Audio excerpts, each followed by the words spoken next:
Кеш жарық бауырым, сәлеметсің бе? Біз мына топтың ішінде жерлік азаматтар шыққан кезде оған қарсы шықпайық. Не десе о десін, кешірімшілікпен қарайық. Жерлік азамат екенін білген кезде топтан үндемей ғана шығара сал. Біз жауды көбейтіп не қыламыз? Біздің өз мақсатымыз бар, өз міндетіміз бар. Сондықтан бұл жаудың санын көбейтпеу керек. Құдай бұйырса енді осы жақында бір осы дау-дамай аяқтап қалар енді. Халықтың көзқарасын ашсақ, кішкене біркелкілікке келсек, ынтымақты берекелі болсақ деген ниетте осы топтарды құрып жатырмыз ғой. Сондықтан осылай істей ғой. Ал енді мына топтардың ішінде көбінесе адам мінезді кеңге салған жақсы.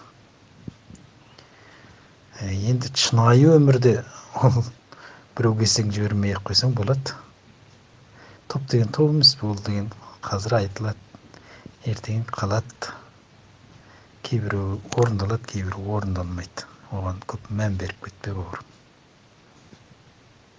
Міне қазір 5 статьяны жіберіп қойдым. Интернеттен қарап отырмын ғой. Адвокаттан барып кеңес алсаң да болады. Қазір со Қазақстан Республикасы қылмыстық кодексі 130, 131, 174, 274, 275 қорлау, жала жабу, өтірік айту, ұрылық, тектік, топтық араздық қоздыру, діни экстремизм, жалған ақпарат тарату, осы 5 статья. Ана жармесі кем дегенде 10 жылға кетеді осыдан. Сондайларға сөйтіп жіберіп қойсаң болды. Заңнан аса алмайды біздің. Заң деген заң ол. Өзің біреуді боқтамасаң, біреуге жала жаппасаң, заңды бұзбасаң, несіне қорқасың? Ол жарқын жеттен қорқып тұрған ешкім жоқ, бірдеңе. Қорықпаймыз оған. Осыларды түсіндіріп айтып қойсаң болды, топтарды сақтап ал да. Бұларға заң арқылы соққы бермесе, Қытай айтқандай құтырып қалады кейін осы сендер. Көрек кім екен. Сүмелектерді көп боқтап қоймай, ол жынды, олар жармес, жынды әумесілдер ғой. Олар боқта деп сен де боқтап қоймас, сен ұзылып қаласың. Біраз табанды дәл тұрып сөйтіп айтсаң, өзің ұтасың ғой. Ол жынымен бірге жынды болып қайтесің, олар бәрібір сотталып кетеді сөйтіп жүріп. Заң ортақ емес пе? Біздің жерлік халықтардың ішінде де енді дым білмейтіндер өте көп. Олармен қалай даулассаң да өнім жоқ. Санасы ұқсамайды ғой, әркімнің санасы әртүрлі болады.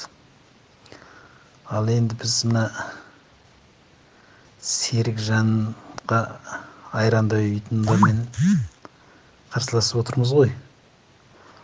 Олар ду өтіп шыға келеді. Өйткені олар бізден түк мін таппай отыр ғой. Қайдерін білмей қазір күннен күнге азайып бара жатыр.